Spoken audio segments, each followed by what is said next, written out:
नमस्कार दोस्तों, हम लखनऊ विश्वविद्यालय में मौजूद हैं। लखनऊ यूनिवर्सिटी में एंट्रेंस होने वाला है। मैं सेकेंड ईयर का छात्र था, पास आउट हो चुका हूं और ये अभी भी पढ़ रहे हैं। ये पिछली बार एंट्रेंस दिए थे Lucknow university entrance political science से, तो स्वागत है आपका। तो पहली बात मैं ये जानना चाहता हूँ आप दोनों से कि लखनऊ यूनिवर्सिटी में एंट्रेंस कैसा होता है, क्या क्या पढ़ना चाहिए बच्चों को, हार्ड होता है, टफ़ होता है, कितने मॉडरेट क्वेश्चन होते हैं, किस ज़्यादातर यूनिट से पूछे जाते हैं, आईपीटी से, वेस्टर्न पॉलिटिकल थॉट से, या फिर आईआर से, या फिर इंडियन फॉरेन पॉलिसी से। तो आपका क्या कहना है, किधर किधर से बच्चों को पढ़ना चाहिए? सबसे पहले तो मनमोहन जी बहुत बहुत धन्यवाद आपका आने वाले आगामी विद्यार्थियों के लिए वीडियो करने के लिए। और दूसरा विषय ये है कि लखनऊ विश्वविद्यालय एंट्रेंस परीक्षा मेरे हिसाब से जून में ही होने वाली है, इसी महीने, और रिज़ल्ट भी जल्दी डिक्लेयर हो जाते हैं। तो चूँकि एंट्रेंस के विषय पे आते हैं और बात करते हैं कि क्या आता है, क्वेश्चन कैसे होते हैं, तो सबसे पहले तो जो बीए का पूरा सिलेबस है, कोर सिलेबस बीए है, उसको कवर कर लें। अगर आपके पास उतना समय नहीं है तो घटना चक्र ले लें, इस समय राजनीति विज्ञान की घटना चक्र ले लें, जीएस देख लें, लूसेंट देख लें, और करंट सिनेरियो से अपने आप को जोड़े रखें। आपका पिछले एक महीने के अखबार से संबंधित 10 से 20 क्वेश्चन अवश्य आना है। आईआर से संबंधित सारे क्वेश्चन आने हैं। संगठन जितने भी हैं, विदेशी संगठन जितने हैं, अंतर्राष्ट्रीय संगठन जितने हैं, यूनाइटेड नेशन चार्टर उसके विषय में जो भी है।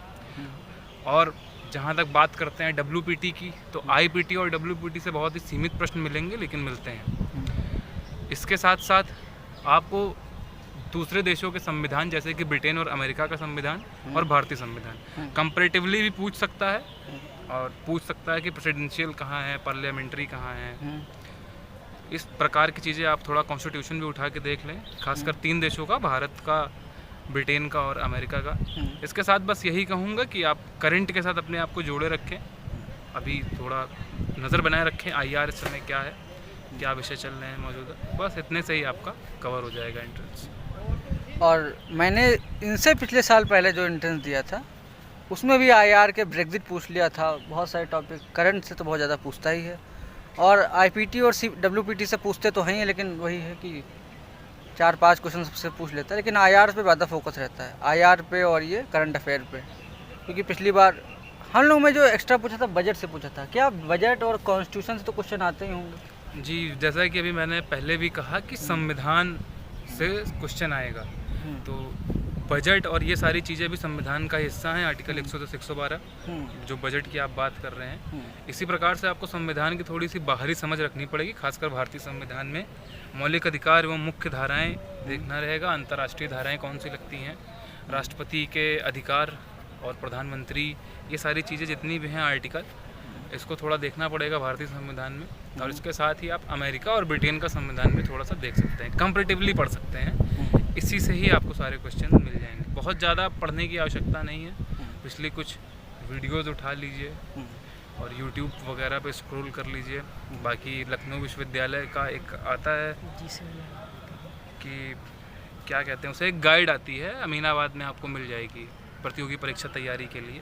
उसको प्रेफर करना चाहें तो उसको भी पढ़ सकते हैं। बाकी कोई बहुत ही ज़्यादा रॉकेट साइंस नहीं पूछेगा वही जो आपको आ रहा है। हाँ, और सिलेबस का ही लगभग आता है। अगर आप सिलेबस पढ़ेंगे तो आप एक अच्छे पोजीशन में होंगे। और करंट अफेयर तो पढ़ना ही है, क्योंकि वो पूछेगा ही है। सही बात। क्योंकि आईआर से रिलेटेड में तो आईआर से करंट अफेयर ज़्यादातर पूछता है, कहाँ वॉर हुआ, कौन सी ट्रीटी हुई, कौन सा वो हुआ, बाकी आप सब जानते हैं। तो हम लोग यहाँ पे ये बात किए, काफ़ी अच्छी लगी आपको बात, तो इसको फॉलो कीजिए और आगे बढ़िए। ये हमारे लखनऊ विश्वविद्यालय के 2 होनहार छात्र। मेरा तो हो गया इस बार मेरा एमए कंप्लीट हो चुका है, और ये लोग अब आपके होने वाले सीनियर्स हैं। और आप लोगों को जो हेल्प चाहिए होगा ये भी करेंगे, हम भी करेंगे। तो आराम से आइए और इस लखनऊ विश्वविद्यालय में अच्छा सा एंट्रेंस एग्ज़ाम दीजिए, पास होइए और यहाँ पे आके पढ़ाई कीजिए। Thank you. जय हिंद, वंदे मातरम, भारत माता की।